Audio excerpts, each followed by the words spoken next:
Peace everyone, Unmask here and welcome back to the Pastel tutorial. Hope everyone is having a lovely day. Getting back onto the sky here, clouds are starting to look like clouds now after yesterday. And I do have my white pencil at the ready today, so we might get into some of the brighter values. For now, I'm going to start adding some of the orange. Wait, did I have two oranges? For some reason I have two oranges. I don't having two orange. Anyways, I'm going to use the 685 because I think that's what I used up to this point. Anyways, some of the orange and some of the green. So anyways, let's just get right into it. Again, using the 685. And I'm just going to start adding some of this color back into the sky to bring out those bright, well, I guess they're not too bright, but those more orangey parts of the clouds. And then I'll come back through with the green, all of the colors, just keep on working. I would prefer today be the last day that I work in the sky, but I think it's fairly unrealistic for me to think that that's possible.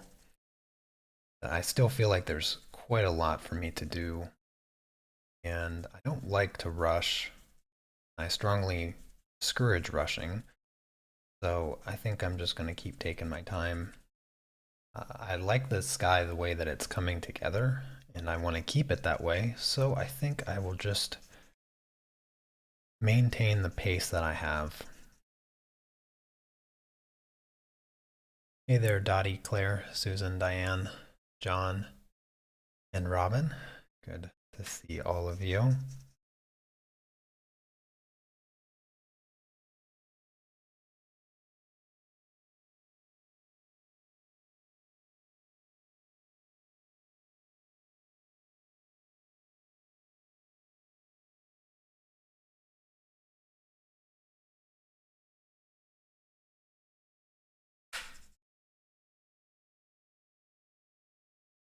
I don't want to go too strong with the orange, but considering the amount of gray that I'll probably end up adding over top of it, you can go pretty bold with this color. Balanced out in future layers of gray, and of course blending also plays a big role in how bold the color will remain. Same thing with the green, although I think the green is really safe color in the sky because it's not really a super vibrant green or anything. So comes to that point, it'd be a little bit easier.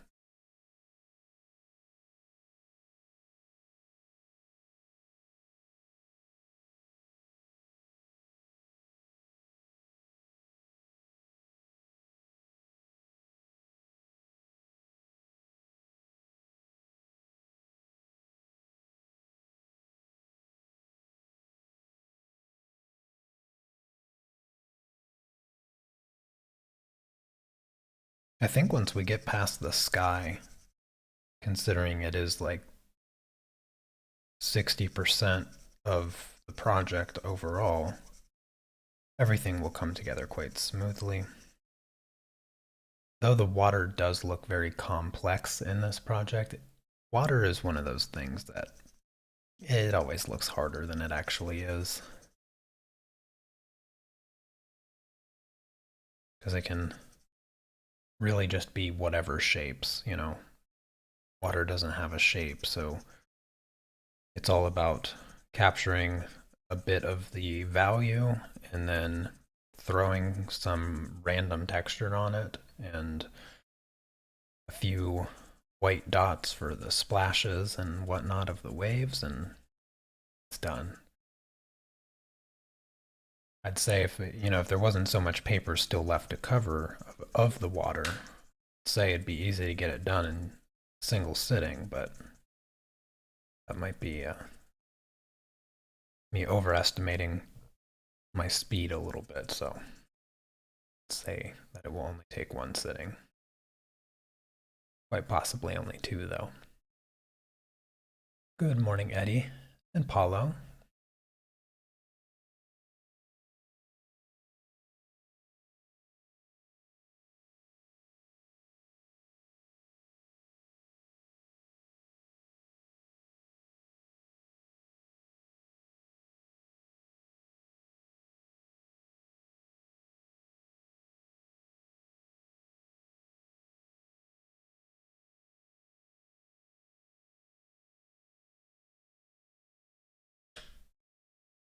Aside from adding these two colors back into the sky a little bit more, I'm going to try to smooth out the dark areas and sort of work my way over.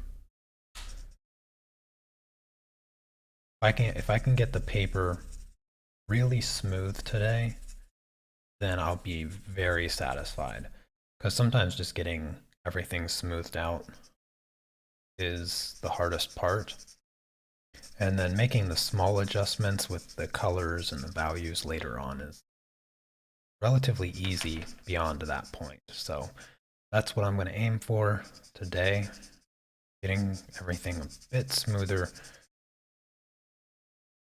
Smoother will make the sky look softer.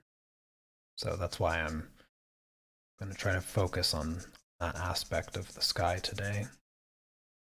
Because I more or less have everything filled out and sort of put into place as far as the clouds go, and a little bit of where the light is shining down.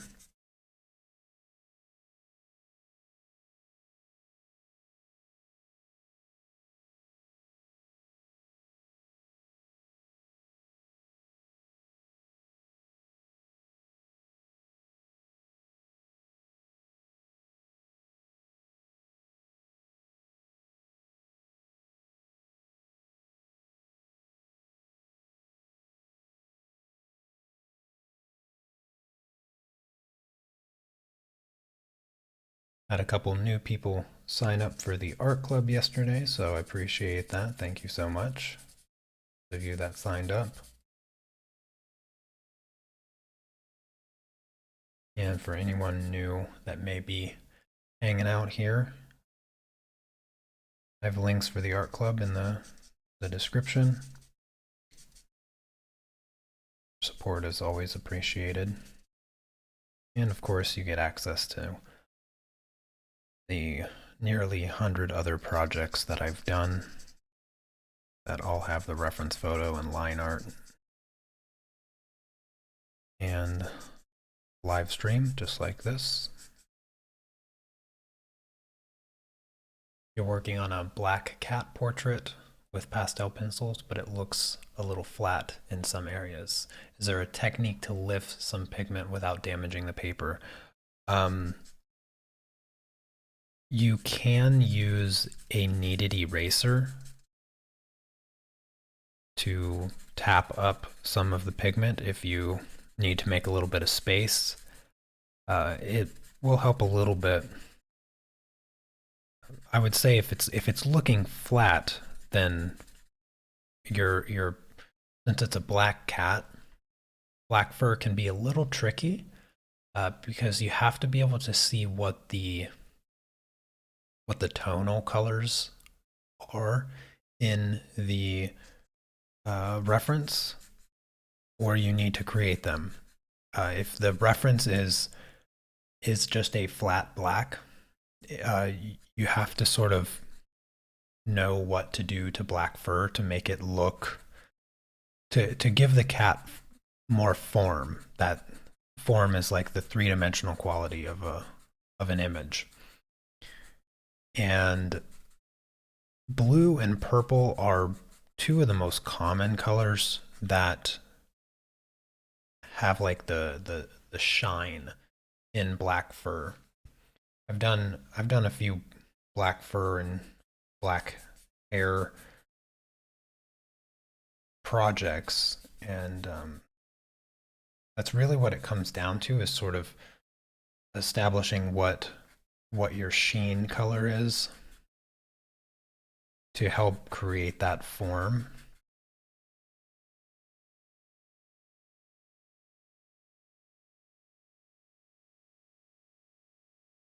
And since you're using pastel pencils, you know, there's if you're working on pastel mat, then you should have quite a bit of room to add those additional colors to help you out with that.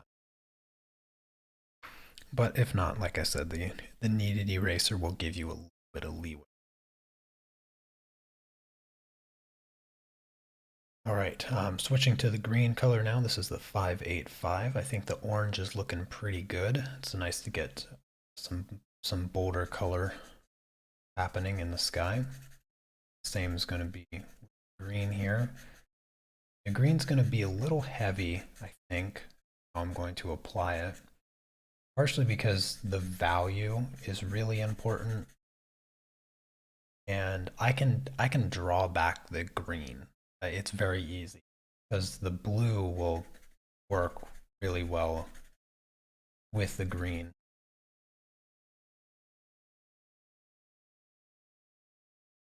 I'm going to add a little bit of texture shape into the clouds. I would describe this shape like the scales of a lizard, but not perfect geometric shapes, so more of a scribble shape. You can see a little bit of it. You can kind of see there's like circular shapes, and you just want to be sort of random with it. And scale matters as well. You don't want the circles to be really big, but you also don't want them to be small either. You just want to sort of match the scale of the clouds themselves. And aside from these scale-like shapes, because these are like the little puffs of the clouds, right? If that wasn't already clear. So you have these sort of circular empty spaces that you're working around, and then you also have shapes of the shadow themselves. So like here I can do a bit of a triangular shape, kind of like this. And this is what these larger shapes make in the clouds, is it creates this separation of a cloud that would be in front, sort of like this puff of the cloud would be closer to you, whereas this is a bit of a shadow, very much like we did yesterday with the blue down here, sort of creating those layers of clouds. So this is a bit of a randomized cloud texture for where the cloud is really kind of almost like smoke. It sort of has like a smoke look to it that dissipates into the sky. But I have to warn that you don't want to make these too obvious. They're a little obvious right now, but once I blend them, they'll sort of fade away and just have remnants of those shapes.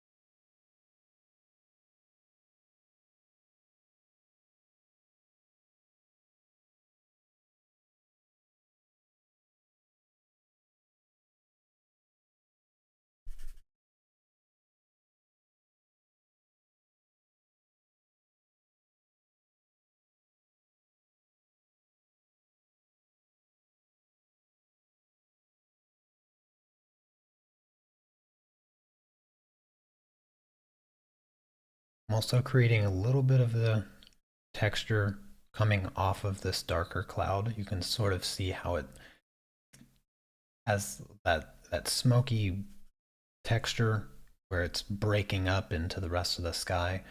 So you can use the green to start putting in some of those shapes there. And they're very random. There's no perfect shape that I'm trying to create or anything like that. I'm really just keeping it random and not trying to draw any hard lines. I don't want any really strong, clear shapes. More, more of a sketch almost. Because the blending will take care of the softness and the gradients of the edge. So that's also important to consider, is that even though the edges of the cloud, like this cloud here up here, even when you look at the reference photo and you think the edge of that cloud is really, really sharp, it's not. It's just that the gradient occurs in a smaller gap. It's like the distance of the gradient. If you have a gradient that fills up this much space, it's going to feel really soft all the way. But if you squeeze that gradient down, it appears to be sharp. It gradually gets sharper and sharper.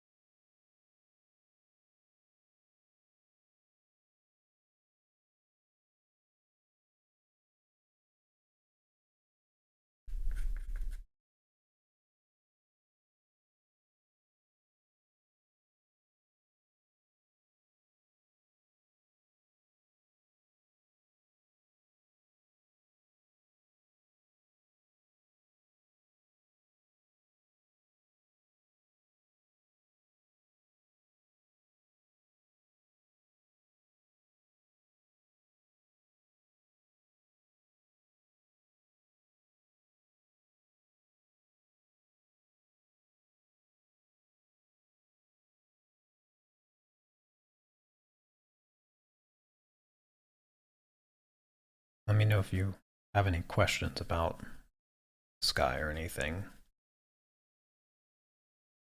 I know it's early for some of you, but try to get your questions in when you can.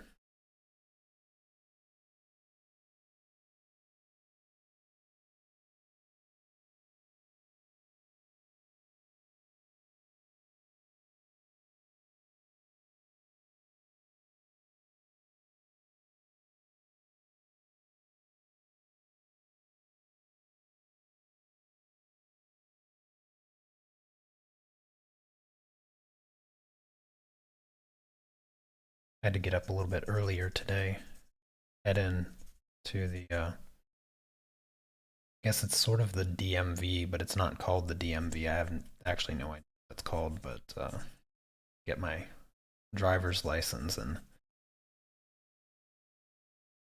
my wife and we thought I had everything.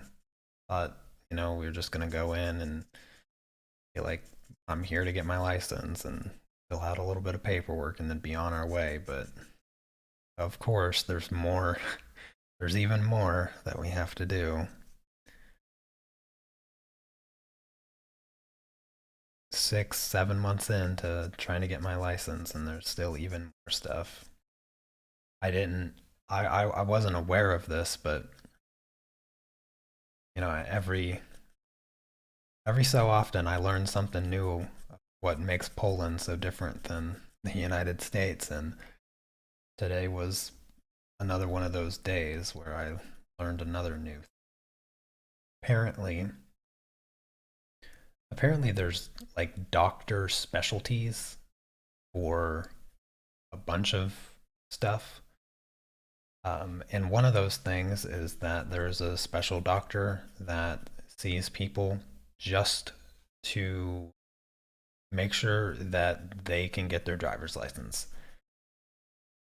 And so if I have to make an appointment with some doctor for stuff, and he will clear me to get my driver's license. And everybody has to do it. Everybody has to go see the doctor to get a paper that says you can get your driver's license. But not only that, the doctor actually determines how long your driver's license can be valid for. The maximum number of years is that your license can be valid for is 15. And so he determines how many years you get to have a valid driver's license. And I was just I was caught off guard by it because I just was like, that is very interesting to say the least. And then my wife told me that you also have to go to the doctor for any work, any work that you do at all, and any job that you get, you have to first go to the doctor to be cleared to do that job. I was like, you mean to tell me that if you get a job at McDonald's, you have to first be cleared by a doctor? And she's like, yes, absolutely. Any time you have to deal with food, you got to go in and get tests done. And I was just like, I was just amazed by it. I was like, wow, that's very thorough and also obnoxiously inconvenient. I didn't even know that my wife had to go see the doctor for her job. And she just works in the office and types on a computer all day. So I was just, yeah, it was pretty interesting to learn that today. So I thought I'd share that little tidbit of information. How do I decide when to work all over a piece and when do I focus on just working on an area? Um, that's a that's a very good question, actually. In the context of this project here, I sort of define the area a little bit. So in particular, we've been working on the sky for a week now, and I like to like complete that sort of for lack of better terms, area, but it's also quite specific. So hypothetically, assume that there was mountains. I wouldn't be doing the sky and the mountains simply because it's behind the boat and the lighthouse. I would still just do the sky, and the mountains would be cut out. After the sky, then I'd do the mountains. And so, one of the biggest factors I would say in determining when I focus on an area as opposed to a specific thing um, is the colors that I use. So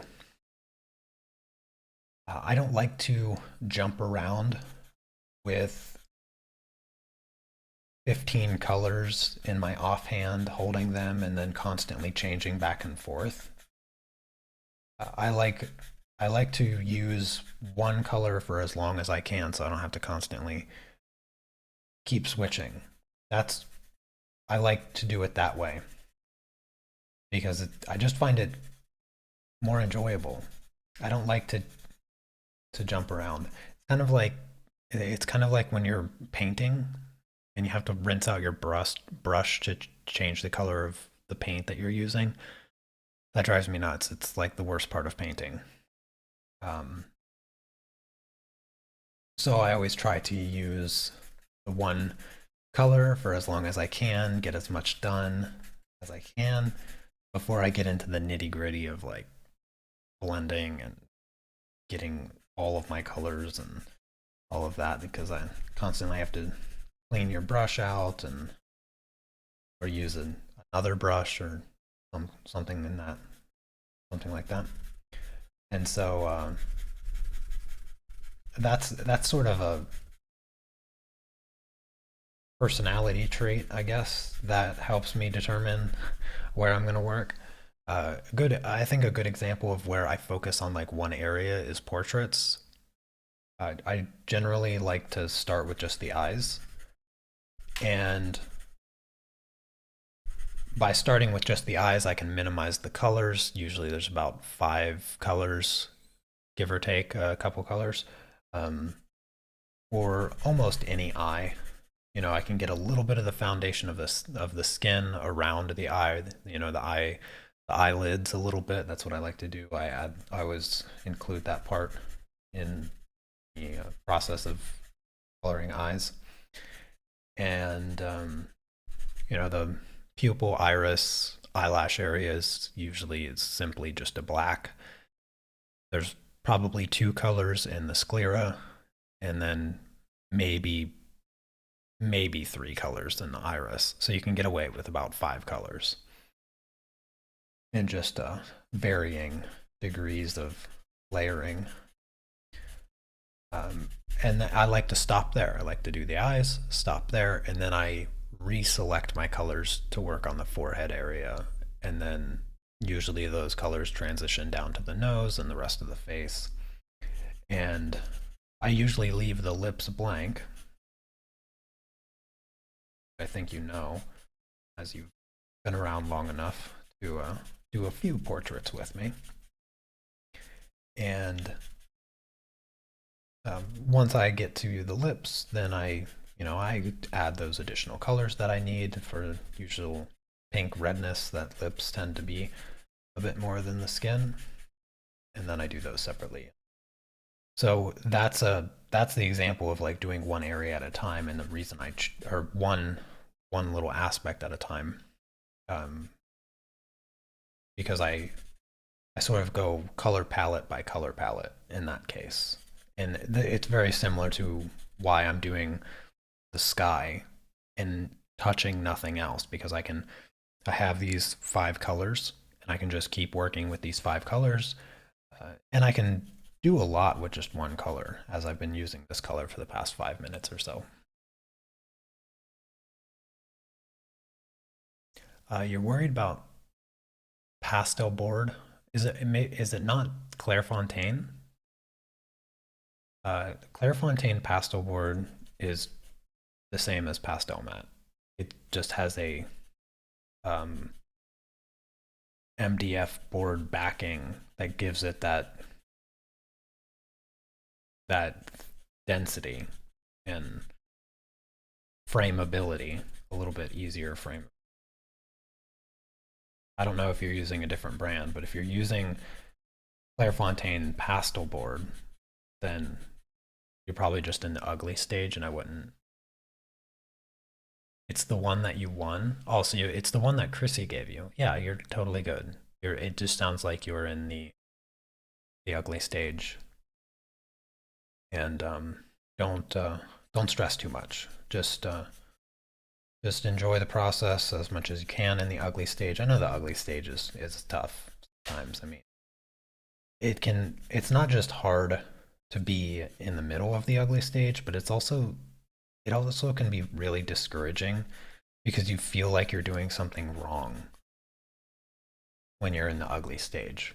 It just feels like it should be pretty from the beginning, and we all know that's just not the case. So try not to let it bother you too much. Also, good morning. It's good to see you.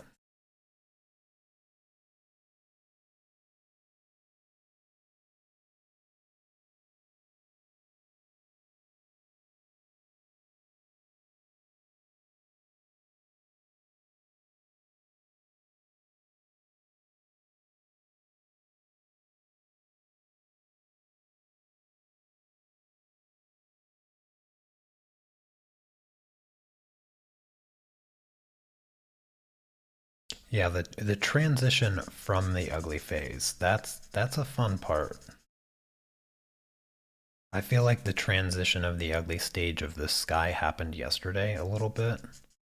It's still relatively gross to look at, but when I finished streaming yesterday and I set the painting down and walked away from it, I came back to it and I was like, oh, okay, that actually does look like a sky, like a stormy sky. Because in the midst of working on it, it can be so ugly to the level of frustration that makes you feel like quitting. But after I walked away from it for a little while and sort of, had a few passing glances of it, it caught my eye and I liked it. And, when my wife came home and I had her look at it, she was like, her exact words were, "Yep, that's a stormy sky." That's the enthusiasm I get nowadays. She's she's so used to seeing my artwork hanging off the walls that nothing really catches her eye anymore. She's spoiled.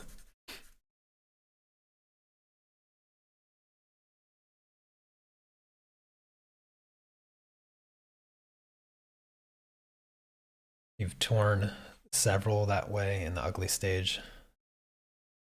Yeah, the ugly stage, I think you start to adapt a little bit.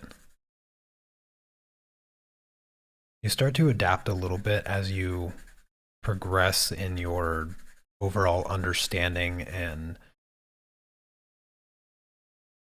the process of getting through the ugly stage becomes a bit easier because once as as a novice, I won't call any of you beginners because I've seen your artwork. Nobody's a beginner here. I'm sure you of that. Um,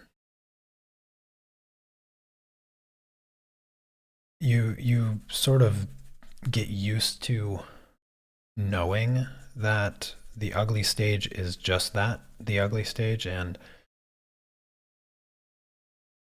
you can see past it a little bit better as you get more proficient and you build that deeper understanding that it's just a phase that is sort of inevitable for the artwork to go through. It's not a permanent it's not a permanent thing. The more you create, the more you get through ugly stages and all of that, you start to get used to seeing that stage and then also understanding that you're going to get past it as well. Sort of the more ugly stages you work through, the better your vision becomes in seeing where the potential is later on. And really it's that development of being able to see kind of into the future of your artwork to know what to do next. Because if I gave this project to you and just told you to do it, not walk you through it step by step, not give you the colors that I'm using, yeah, I'm really curious to know what colors you'd be using and what process you would take. Would you even start with the sky? I mean, that's a valid question. I think there's some people that may want to start with something other than the sky. I don't think there's very many that would do that, but I would say that I'd say like 90% of people would start with the sky on this project just because it's so dominating for the mood and everything of this picture. But I could still see maybe a few people starting with the water and the orca whales. Sometimes people are drawn to start with what draws their attention in the first place, and so if they are really drawn to the lighthouse, then maybe they'll focus their energy over here some way, or maybe they really like orca whales and they want to get that done first and work everything in over top of that in some way. I'm not I'm not saying that it would be wrong to start with anything other than the sky. I just think it would be noticeably less efficient.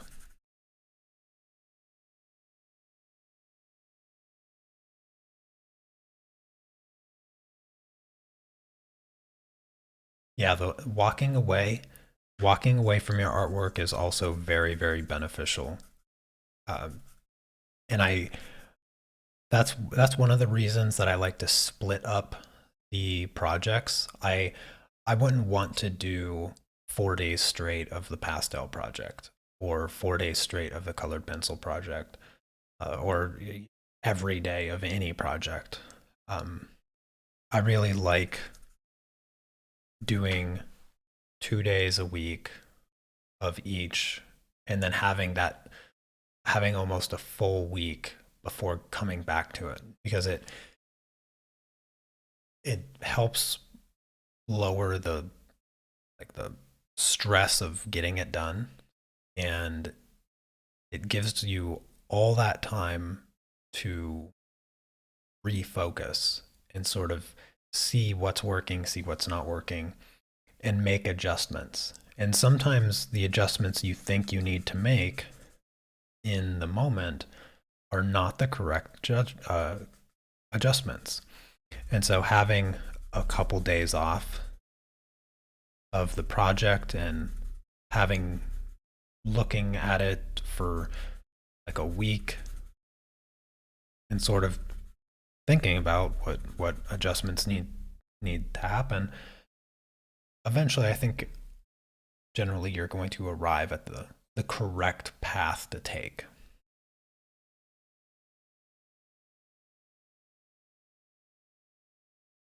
Should do a project where I don't tell you the colors. Yeah, I've done that a few times. Yeah, I've done that a few times over the years. Um, that's probably not too bad of an idea to do another one. Okay, I think I'm gonna go back to the blue, back to the 760. I think just down here, this whole area just feels way too bright.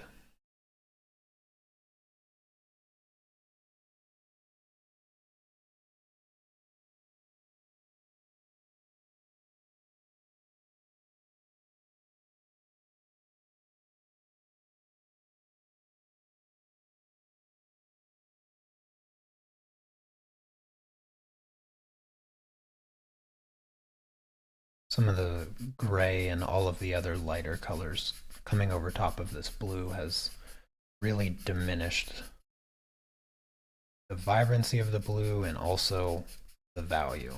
So gotta go quite a bit darker here.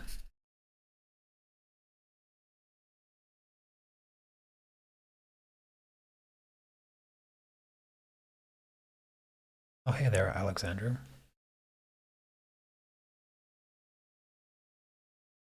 You know, one of the things that I've been wanting to do is is setting up like a monthly homework assignment that I give you guys, where I pick something relatively simple that's just meant to help you with creating textures or just choosing your colors, identifying shadows, and something small that shouldn't take you more than 2 hours to finish, like maybe like 2 to 6 hour time frame over the span of a month. Um, that's something that I've been wanting to do for a while. Not necessarily like the monthly challenge where I just tell you combine these two ideas into a project or something. I don't want you to have to worry about designing something. I'd rather just kind of grab a reference photo and say, you know what? Here's the project. Get to work on it. And I think um, I just ordered some stuff to build a light box. So I'm going to be setting up my own still life projects. And I think what I'll do is I'll just, not only did I do that, I also ordered some still life objects made of wood. Um, but I could always throw in a piece of fruit or a vegetable because, I always have that in the house. So I'll probably take some pictures of some simple still lifes and just give you guys some homework. You can I'll just give you the reference photo. You guys can do the line art and everything yourself because I think that would be really helpful. Um, and then of course those projects can be incorporated into the live critiques, and I can sort of give you graded feedback or work assignments.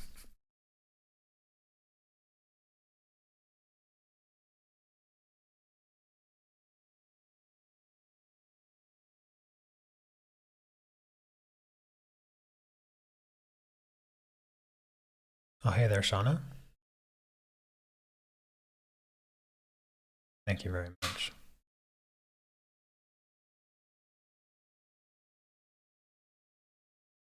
I'm not sure if I distinguish too much between talent and skill. I think those are quite synonymous with each other.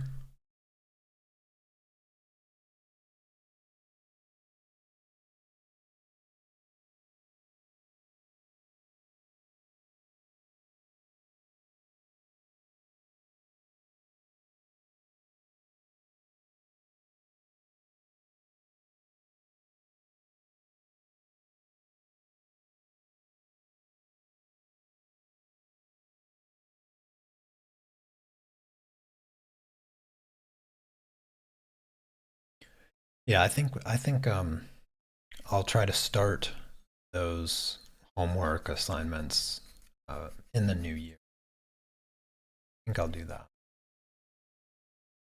because once I get the stuff to build the light box, I'll get the light box put together, and then I'll. I mean, if you think about it, I only need to take 12 pictures, so I'll just set up 12 relatively simple still life in progressive, more difficult setups, and then sort of schedule out the projects for a whole year, or at least have them prepared. I think that will make it a lot easier for me.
Yeah, I don't know if we've ever had much discussion over the years on the natural ability versus the learned ability to do, well, to do really anything.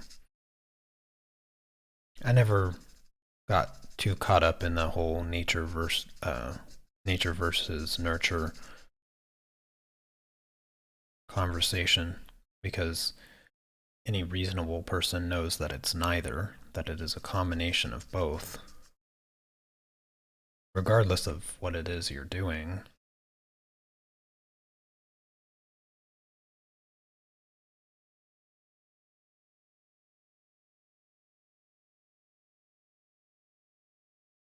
I mean, there is, of course, a certain degree of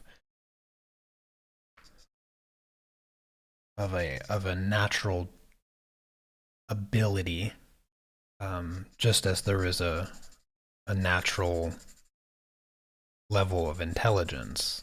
You know, it's just it's just reality. It's not a competition. I think that's where people fall short is by treating things as a competition.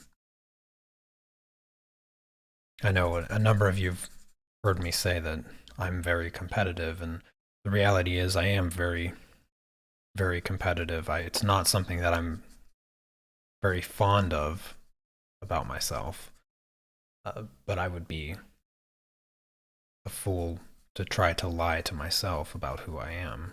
Reality is I am very competitive. It's just sort of there, psychology, but uh, I can remove that competitive feeling in things that in some things, and art is one of those things. So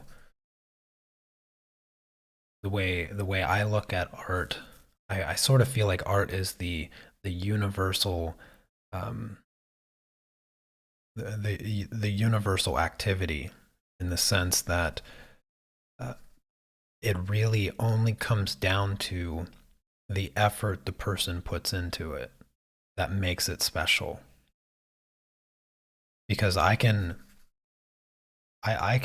draw something or paint something with magnificent precision and realism, make it look like a photograph if I spent the time doing it. And it'd be difficult to do. It is difficult to do. And that level of effort that I would have to put into do that, it isn't inherently more effort than somebody would be putting into their project to do something that doesn't look anything like that, and maybe only gets to the cusp of realism. And so you can't inherently say that one is better in a competitive sense than the other. And I think that both can be appreciated equally because of the effort the individual put into it. I find that to be far more important than the outcome.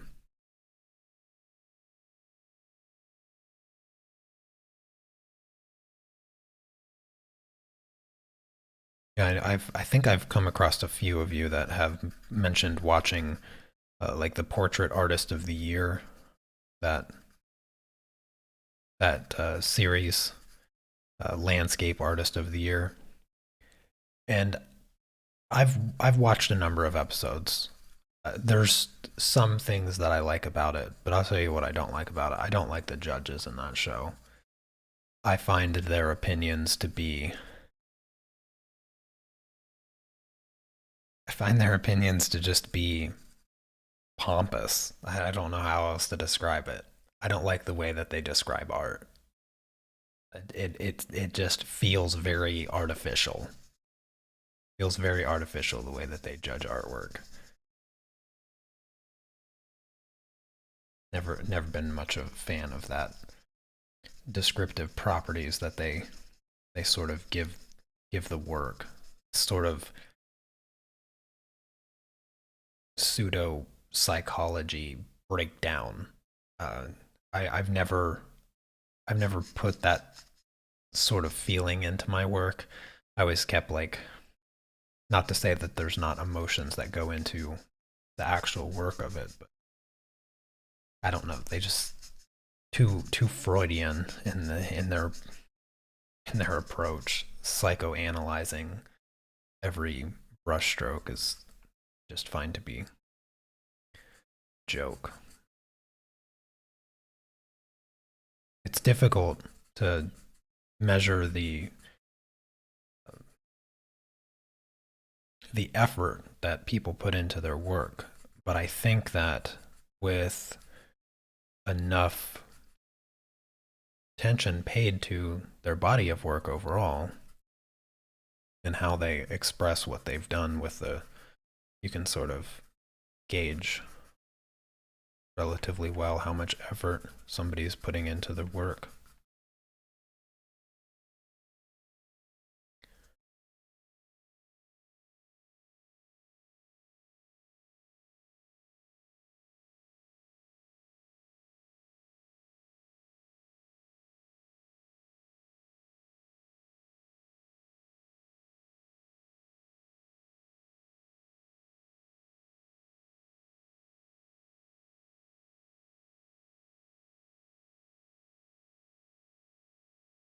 Yeah, yeah, sort of feel the same way. unless unless there's certain attention put in, I don't think there's anything I don't think there's anything wrong with sort of looking at somebody's artwork and trying to find a meaning to it. But at the end of the day, that meaning is subjective to you, not to the artist. The artist doesn't have some, if the artist doesn't have something specific to say in regards to their work, then I just feel like you're kind of making it up.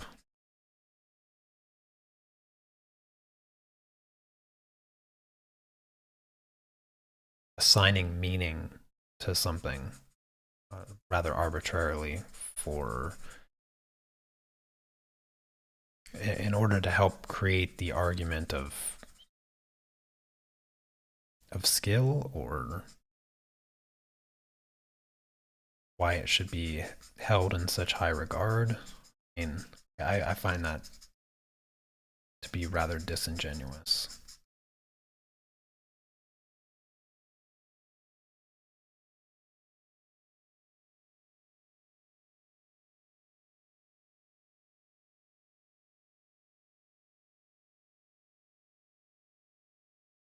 One actually kind of funny example uh, was in that movie Good Will Hunting, which I love that movie. That's I mean that's one of my favorite movies of all time. Um, when he walks into the therapist's room and looks at the watercolor painting of the man on the boat, and and then later on he says how, you know, you looked at that painting and you ripped my whole life apart. I mean, it's just a movie scene, and there may be like some subtle reality to that, but yeah, I don't know how well you could do that. Like if you looked at my artwork, it's all over the place. I do everything. You know, the references that I choose oftentimes are sort of dictated by the topics that you guys want to work on, the sort of projects that you want to see and everything. So I'm not really in total control of what we do. But take this project for instance. You know, you guys didn't necessarily say a boat in a storm or even with a lighthouse, but I chose these references. I created this picture in Photoshop, and um, I imagine that if you were to take this piece to somebody that wants to psychoanalyze the artist and try to come up with some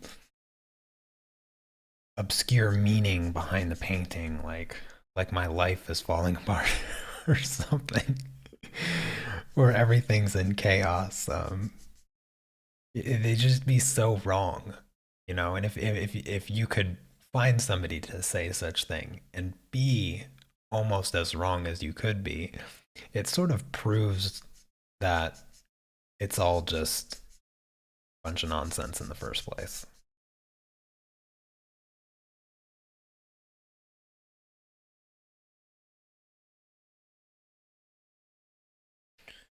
Okie dokie. I'm gonna switch to the black really quick. Let me check chat really quick so I don't miss anything.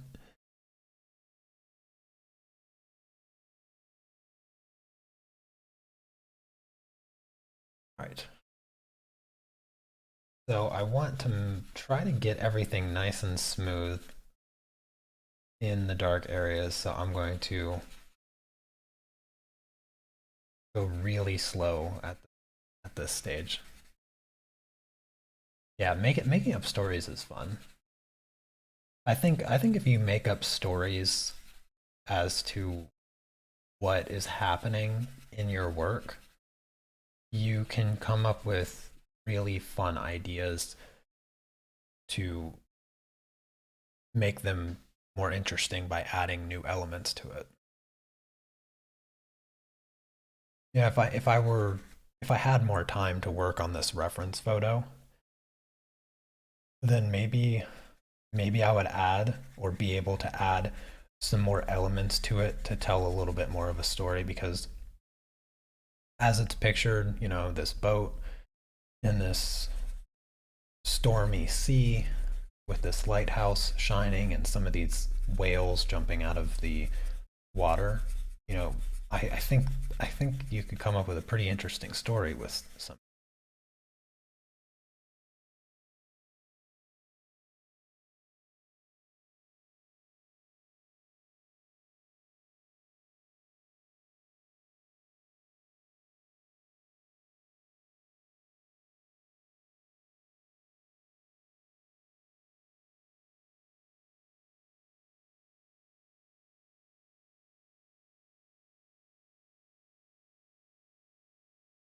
I bet Salvador Dali had some pretty interesting stories about his artwork.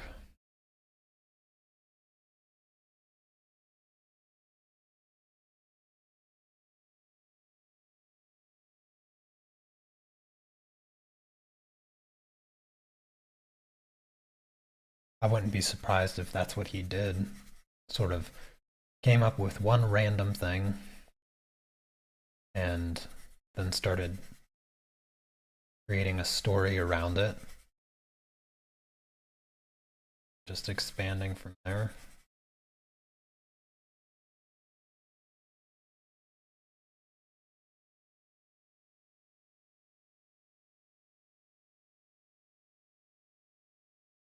Yeah, I was thinking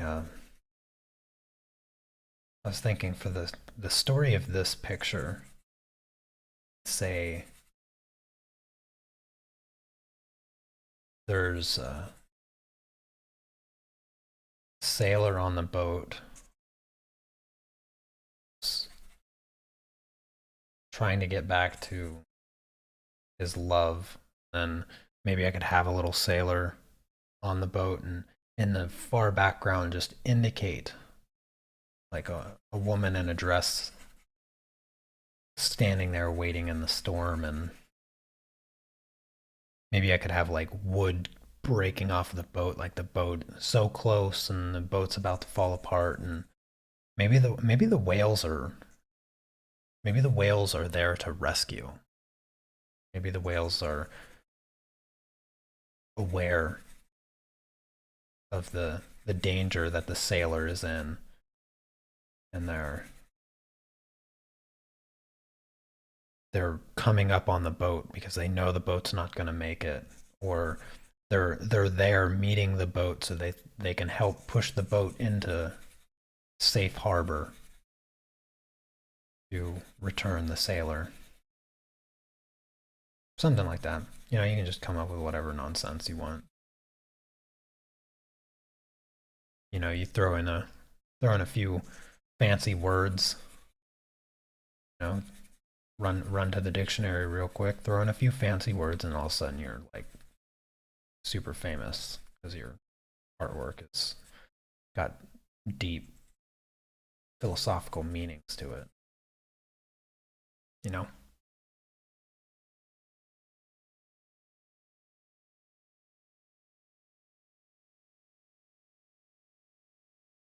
or maybe switch the role. Maybe the whales are evil.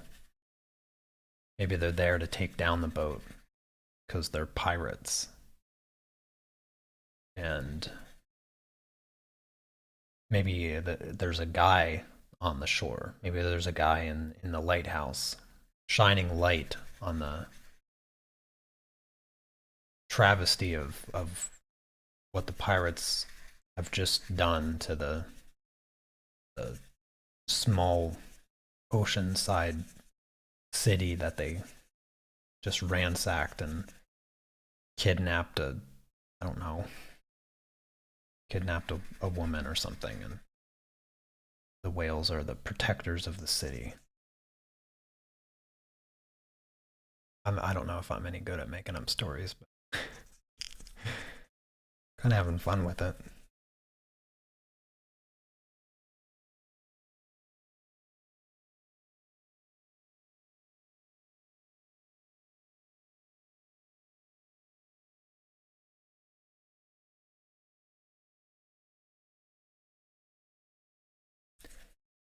Yeah, Marcy, I'd say that I avoid competition as well, because I don't like the competitive side of myself, because I feel like it's an unhealthy level of competition. Like sometimes I just want to play chess with a friend, you know? Just have fun, play chess with a friend. That's not how it is for me. As soon as I touch those pieces, I want to destroy my opponent. And when I lose, ooh, oh, I just can't stand it when I lose. And sometimes I just want to relax and have a fun game of chess, and whatever happens happens, and just not care at all. But oh, sometimes when I lose, it's just too much.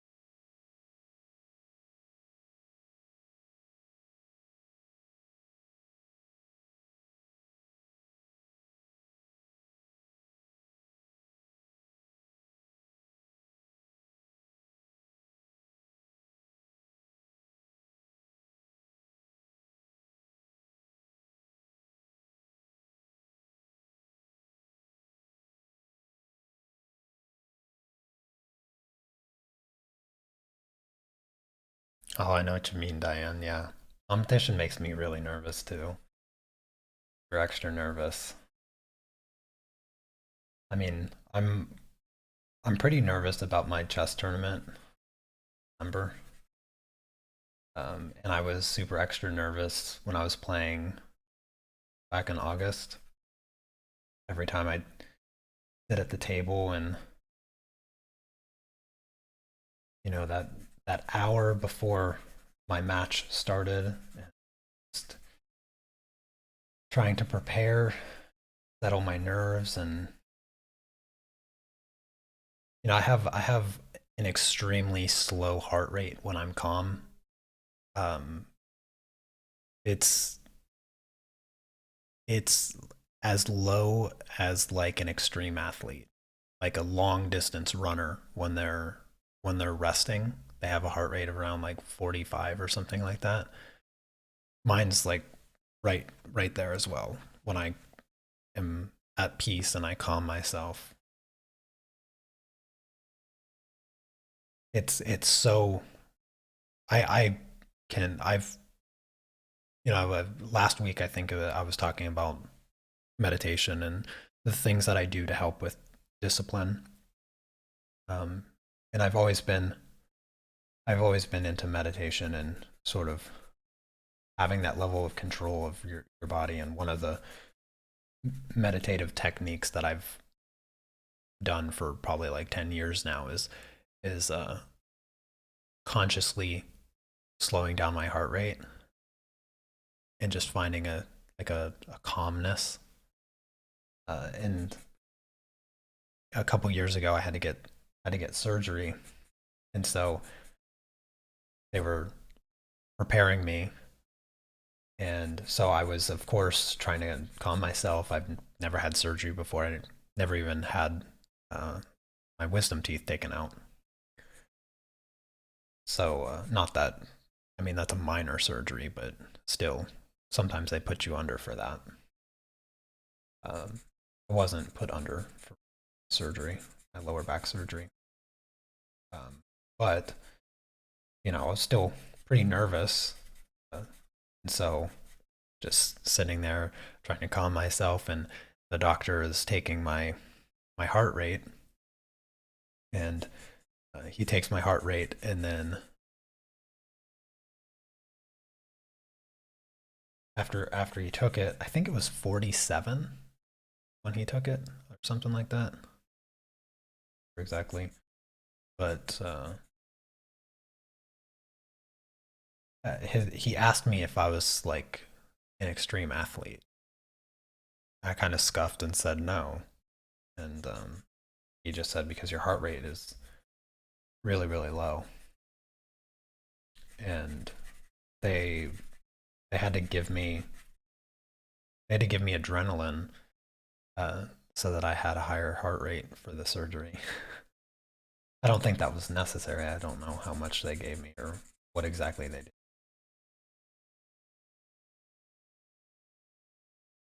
Years of practice, I can down pretty well.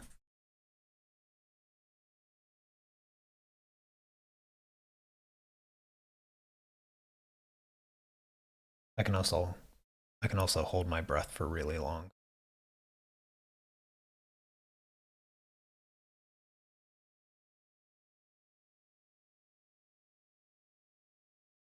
Hold my breath for 6.5 minutes, maybe 7 if I tried really hard.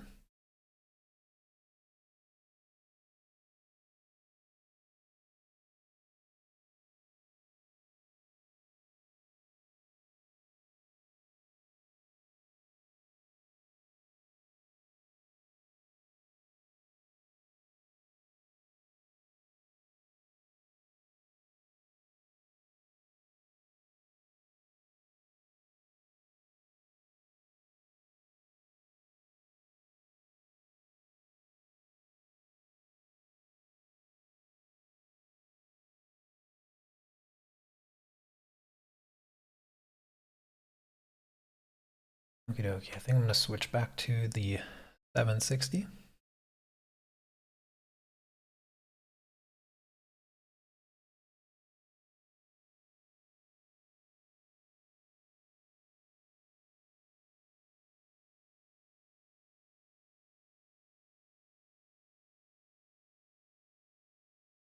Just gonna sort of work out like outward from this cloud here.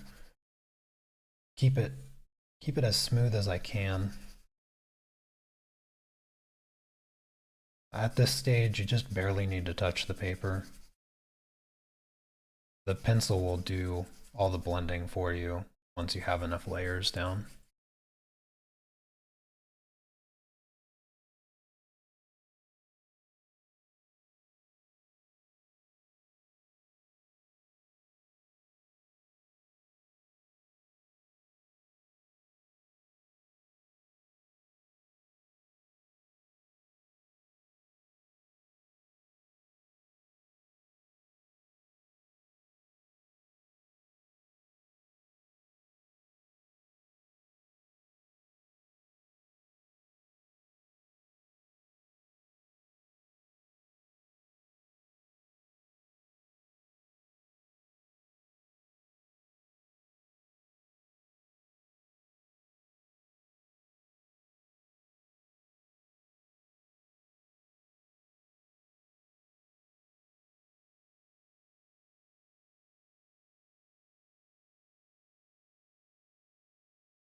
These areas I feel are just a little bit too bright. Just layer a little bit 60 on it. Close up these little gaps in the clouds.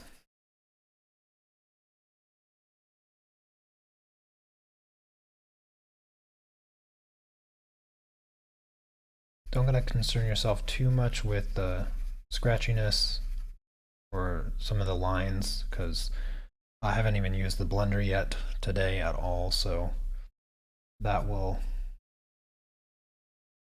take care of all those little things.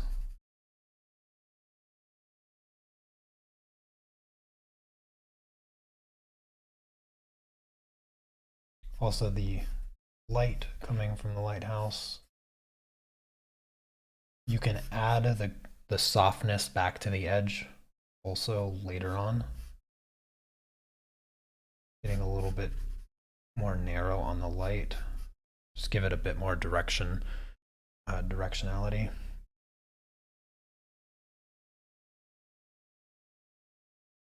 Try to make it as symmetrical.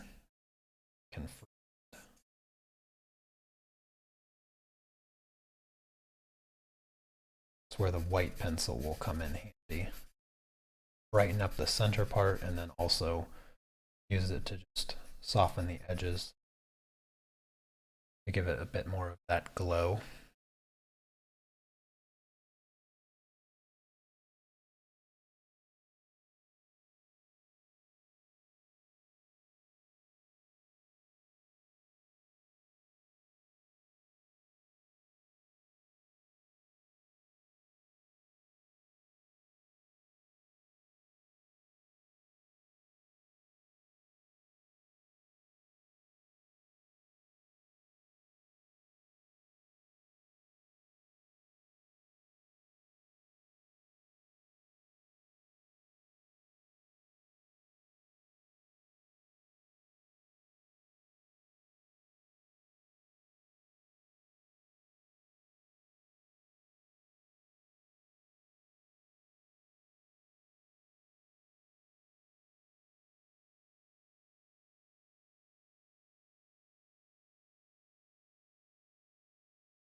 Can't believe how fast the time goes working on this sky. Every day now, just by so quickly.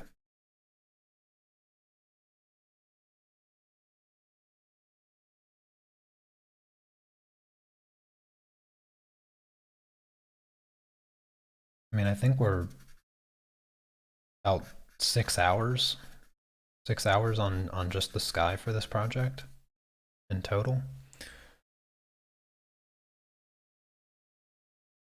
Bit more than I anticipated.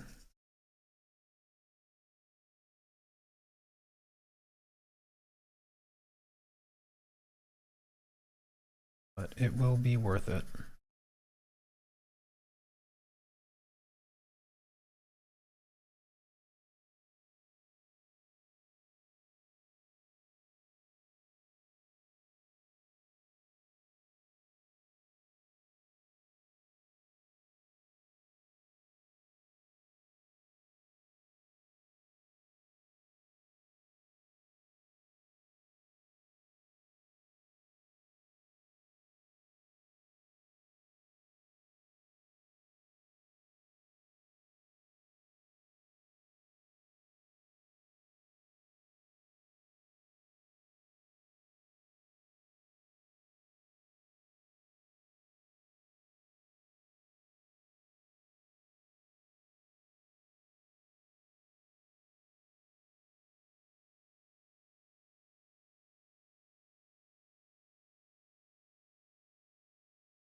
Yeah, yeah. I'm listening to some good music right now as well. Some Sleep Token. I think Sleep Token fits this scene nicely.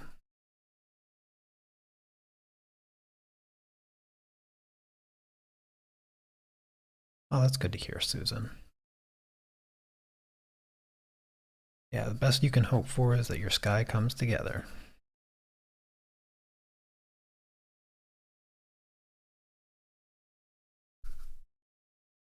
Just keep working those colors slowly and gradually. And see, as I worked this cloud here, I sort of left these lighter areas, and it sort of creates a little bit more depth in that cloud. A bit more interesting shapes inside the cloud, subtle value changes. That's what it takes to make good clouds, is those really really subtle value changes and layers in the clouds sort of create that depth, that fluffy depth.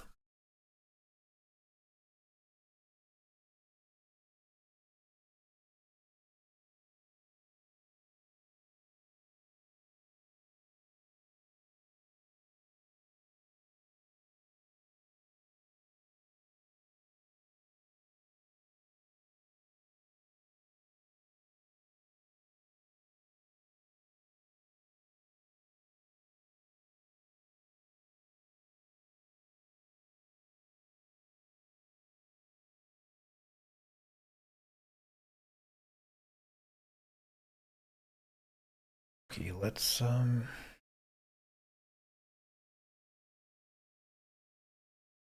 gonna use some 704. This cloud over here is just not the cloud that I want. The blue needs to be brighter. This cloud isn't as dark as I have it right now, so I'm going to use the 704 over top of pretty much everything to sort of push it back into the sky. Just brighten it up overall.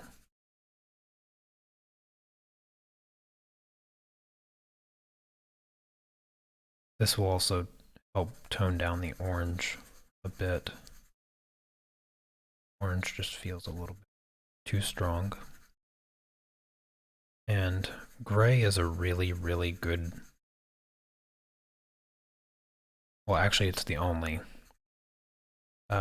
So blue and orange are complementary colors, and you can't use complementary colors to create a gradient, because you'll always get a brown when those two colors mix. No matter purple, yellow, blue, orange, red, green, complementary colors mix to create brown. And so if you take any two complementary colors, start at opposite ends of a gradient, and then try to mix them to the middle, you're going to get an ugly color. And so the trick of creating a gradient between complementary colors is actually gray.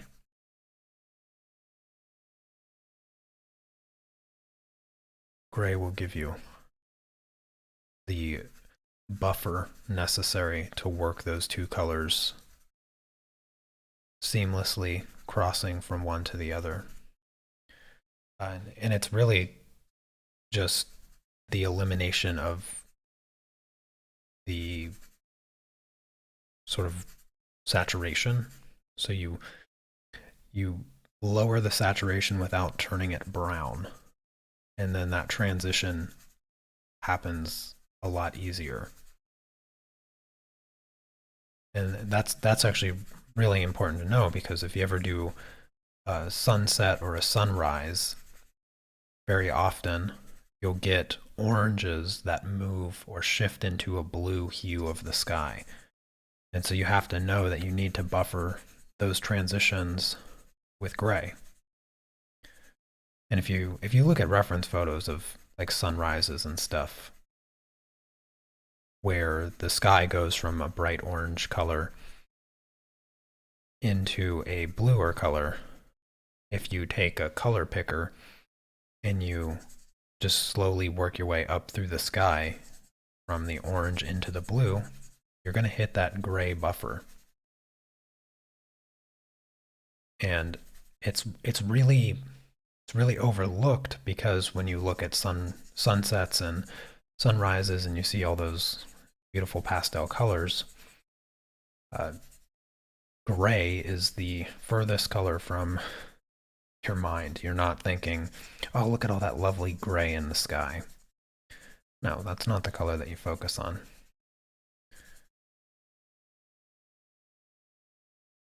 I think gray is probably one of the most overlooked colors.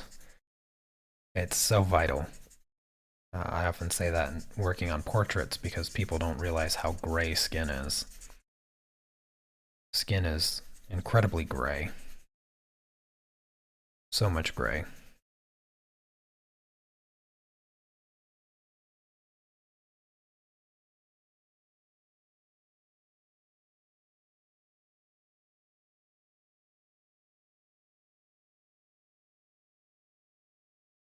Yeah, the thing is, gray is not the color that catches our eyes when we look at stuff.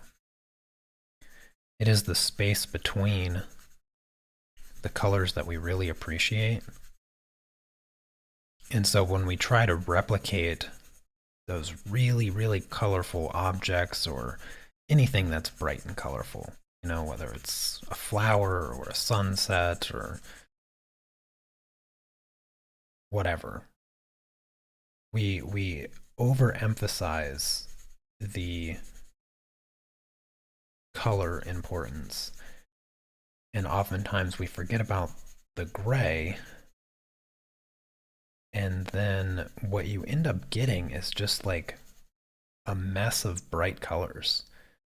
And then you look at it and you're like, how do I make it look brighter? And that's the funny thing, is that when we come across projects that we want the color to be bold and vibrant and magical, like a sunset, we go brighter and bolder with all the wrong colors.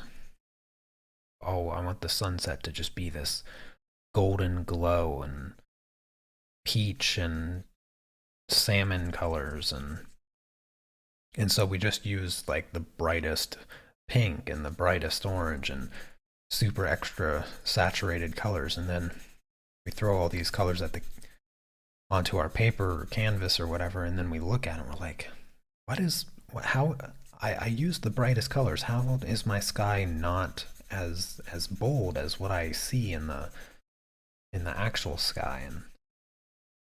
And color is exactly like value, in the sense that um, bright values, and even dark values, they can appear different values dependent on everything surrounding them. So for instance, highlights aren't always as bright as as you think they appear, because maybe there's just really, really dark values surrounding it. Our eyes are the best liars. And the same is true with color. Sometimes the most vibrant colors aren't as vibrant as you think, because they're just surrounded by far less vibrant colors. That's sort of what it really comes down to in many cases.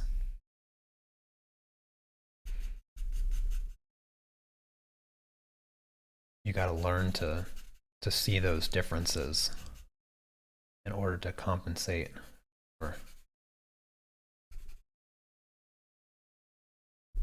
for your eyes lying to you. Because I can assure you, your eyes are lying to you.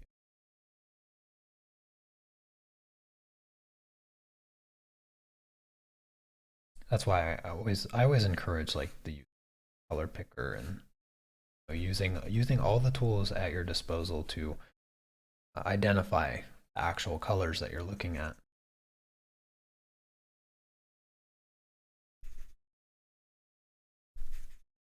Because your eyes will play tricks on you.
I really wanted to get to the white today, but I think that's going to happen. I want to finish off this color here and do a little bit of blending. I'm going to call it a day.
Sky definitely looks a lot smoother after all these layers.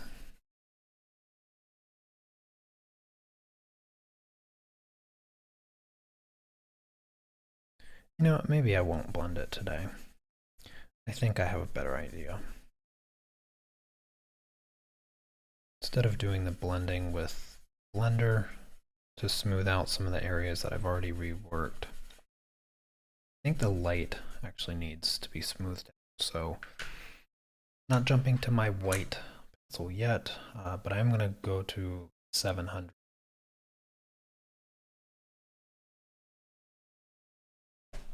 It bothers me that I don't have the number written on there.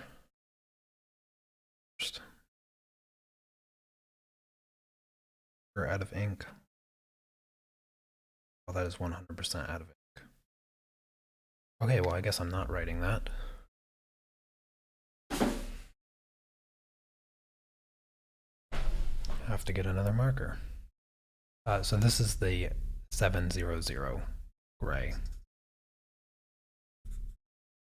I want to smooth out these bright areas a little bit because they're sort of the rougher parts of my sky so far.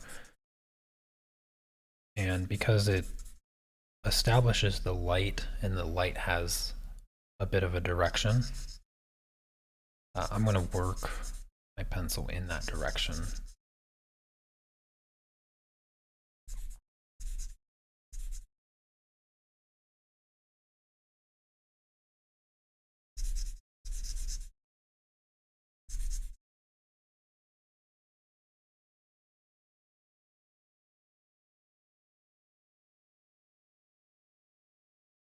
Does anybody have any questions for me, by the way? I haven't gotten a question in a while. If you do, you're more than welcome to ask. And no question is too basic, by the way. Don't feel timid about asking a basic question or embarrassed. assure you, no one will no one will embarrass you.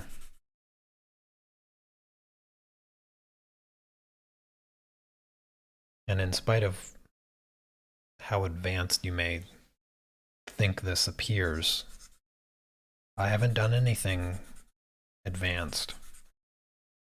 Honestly, I don't know if there's anything advanced in art except the application of several very basic techniques. I'd say that's what it comes down to.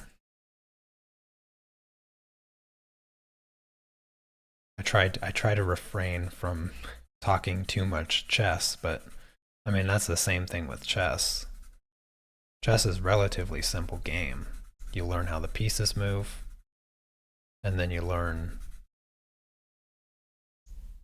I think there's like 7 different tactical tricks in chess. Like, that's about it. And then the advanced techniques are actually just a composition of several tactical themes. And art is very much the same way. You know, it started off, or this started off with just defining the most obvious shapes with the darkest value. And then from there, defining the next moderately sized shapes, I guess you could put it.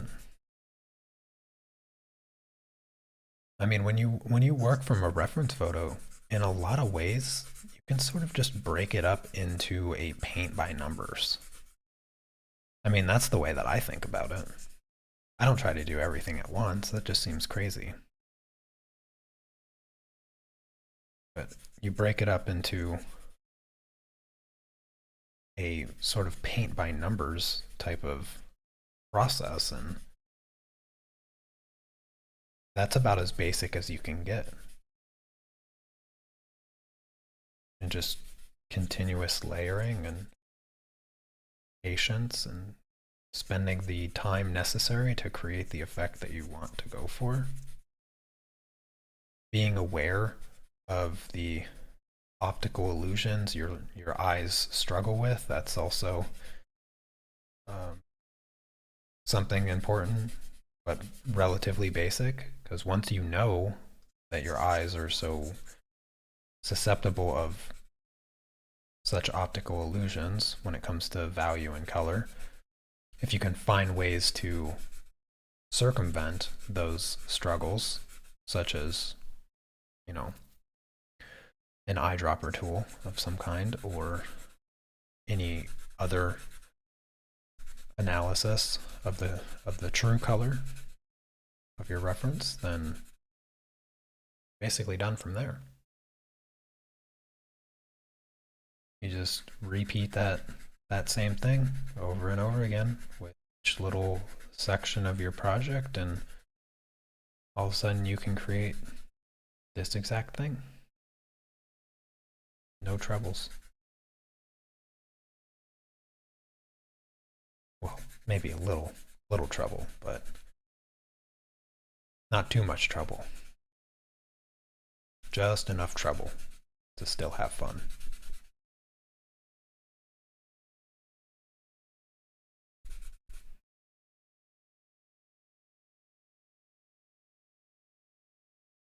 Okay, let's go ahead and grab the white.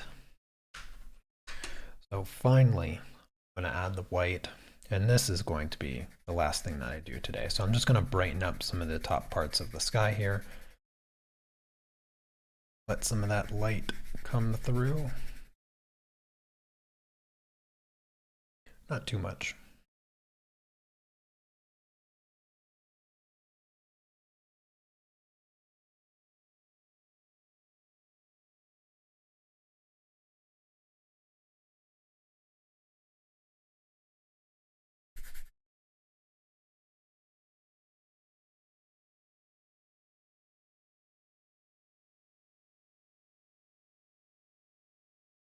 And this won't be the only layer of white, so I'll be able to get it a little bit brighter, potentially. But then again, it doesn't need to be super extra bright, because it's all about the subtle change in value. And if it gets a little bit brighter, then that's going to be enough to create that sensation of light.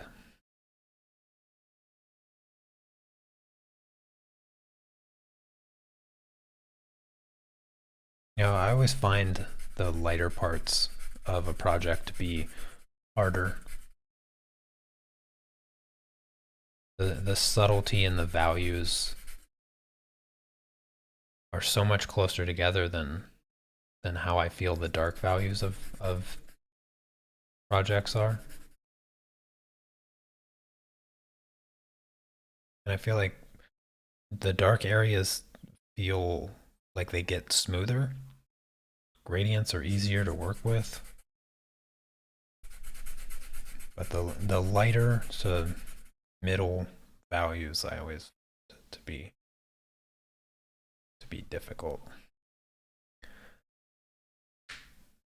Oh, hello, Bunny. Glad you're able to jump into the stream. Yeah, absolutely. You can ask me. Ask me anything you want. I'm gonna add a little bit of light to these clouds. Have I ever tried animation? Yes, actually I have. Back when I was in high school, I did a little bit of flash animation, very limited amount. But actually, my very first introduction into animation, I don't know what the program was called, but I was 7 years old. My friend Derek lived across the street from me. We've been friends since I was in first grade. Not to get off topic or anything, but he had a computer, which was like the coolest thing on planet Earth. Back when I was 7 years old, because I definitely didn't have a computer. Now that I think about it, he had a computer 12 years before I did. Anyways, he had this Math Blasters game. I don't know if you guys remember Math Blasters, but I loved that game. But he also had this Spider-Man game, and it wasn't a Spider-Man game like what you would think of today, like you play Spider-Man. No, you didn't play Spider-Man at all. You just animated. It was an animation game. I have no idea what the name of the game was, but essentially you have, all these characters and stuff from Spider-Man, Venom, Dr. Ock, and various other supervillains and whatnot. And you would set up keyframes and you would animate them, and push play, and they'd walk. They would do stuff.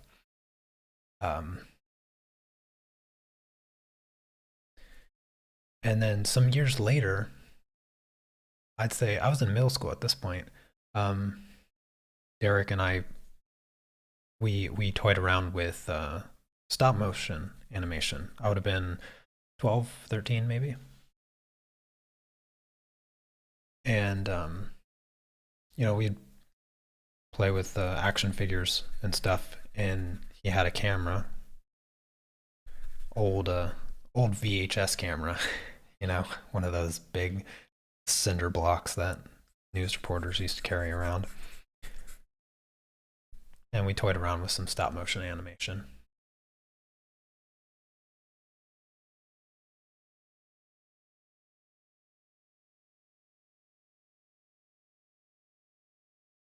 How much an animator gets paid is it's not a thing. Like, you may be able to calculate like an average salary of like $80,000 a year or something, but the reality is it's all dependent on who you work for and how good you are and all that stuff. So an animator can definitely get paid. You could even be a freelance animator, do stuff for all kinds of companies and whatnot. But you could get into 3D animation. You can get into 3D animation for free just by downloading Blender. So there's boundless ways that you can use that, because you could animate like um, logos for businesses, for commercials. You could create your own characters and do game animation. Game companies need animators to animate the actions performed in video games, and then also movies, not just animated movies, but also live action movies that use CG, which is quite literally every Marvel movie ever made. All of those CG effects need to be animated, so get on it. There's no limit, and if you're good, you're gonna get paid a lot. And even if you're not that great, probably still get paid quite well. Do I sell paintings? No, not actively anyway. If people want to buy something, um, they can always email me, and I can give them the price. They can say no, and we can both go on with our life. Oh, I wasn't gonna blend. I'm gonna blend. I was gonna call it done for today and pick back up on it on Monday, but I already picked up my blender. Wanted to do it anyway. Am I a drawing? Am I a professional drawing master? Not the words I'd use to describe myself, but yes. I would consider myself a master in the sense that I have mastered my skills, um, and I do it professionally. I don't. I won't. I'd rather not refer to myself as a master, but um, I would not decline describing the mastery of my skills.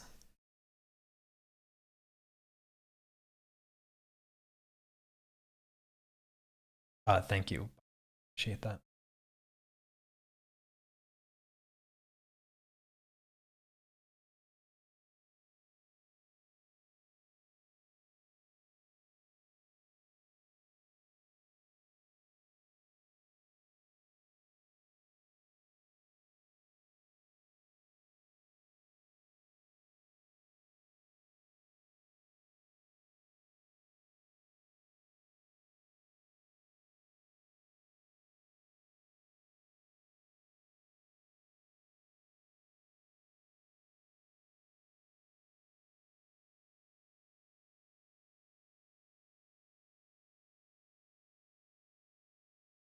How long does it normally take to finish pastel work? Oh, it varies significantly on several factors. Um,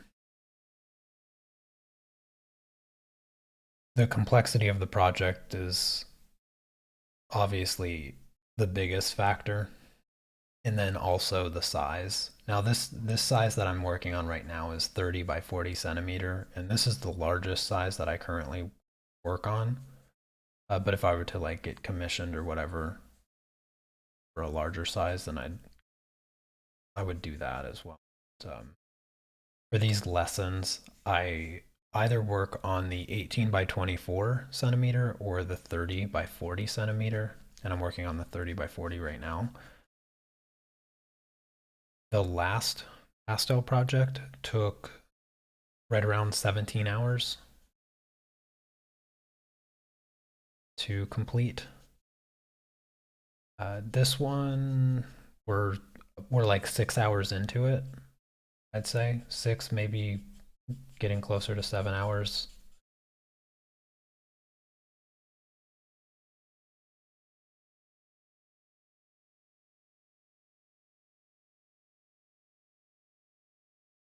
and there's still quite a bit of time that's going to be needed to complete this one. I'd say on average, you know, with the exception of the last few Pastel projects, because they've been rather large projects and quite complex, I'd say an average of like 8 to 10 is probably a better estimate of the time.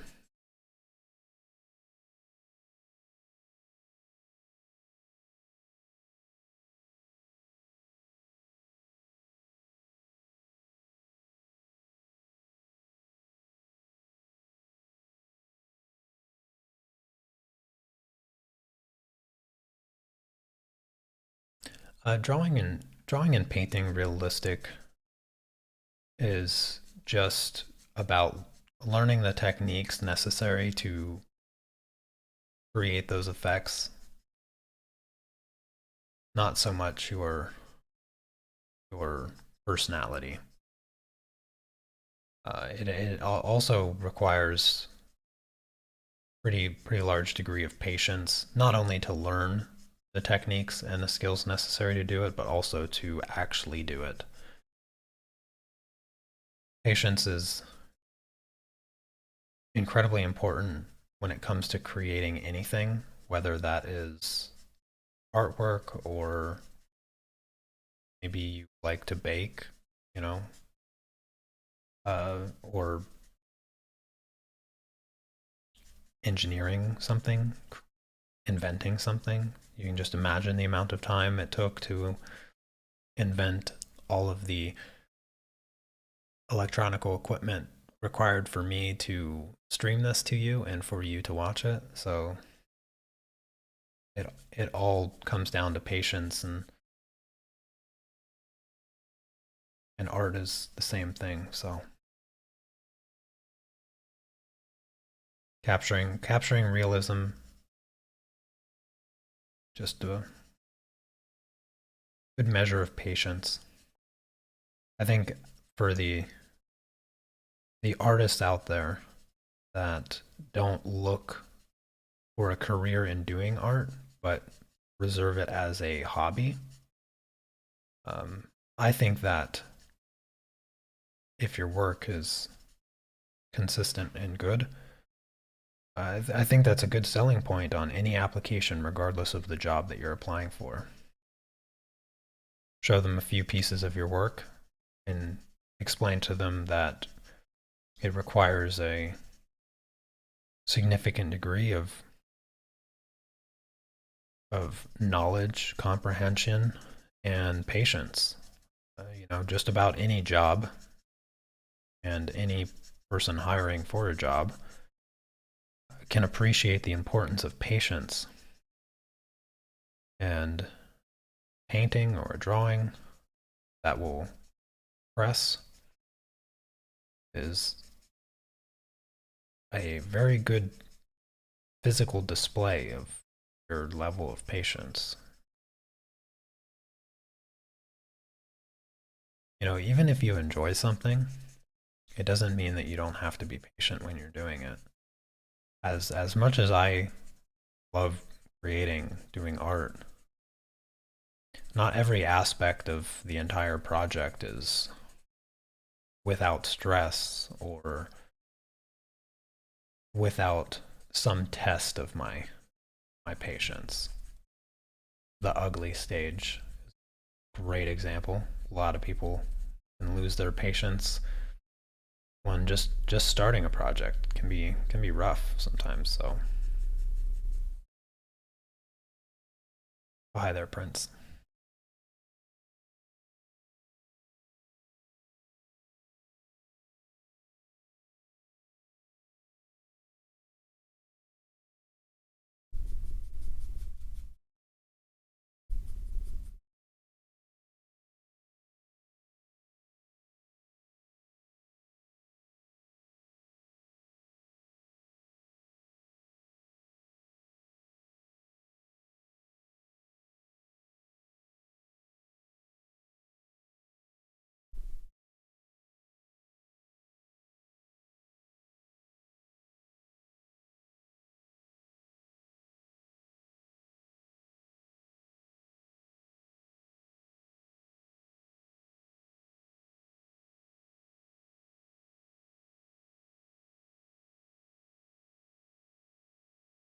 All right, I'm going to finish up this little section here, just blending it really quickly, and then I am going to call it a day for real. You got about 5 seconds to ask your last question in an attempt to keep me here long. Otherwise, I am going to call it a day. And I think it was a rather successful day. The sky looks so much better than it did an hour ago. And I'm glad I got to add a little bit of the light using the white pencil. But anyways, that will do it for now. I'll zoom out so you guys can see the sky, not all zoomed in and stuff. So tomorrow is the colored pencil project. And so we won't get back to this until next Monday. But I think the plan moving forward on Monday will be a little bit more layering, probably with the grays, touching up some of the edges of the clouds that have a bit of a highlight. Probably not as bright as white, but maybe 700 gray.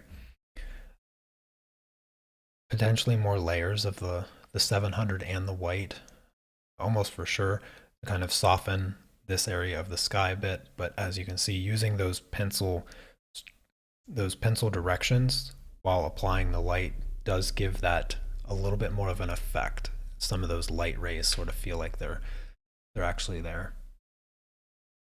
But anyways, that's going to be it. So you guys have a fantastic rest of your day. I will see you tomorrow. Take care. Peace.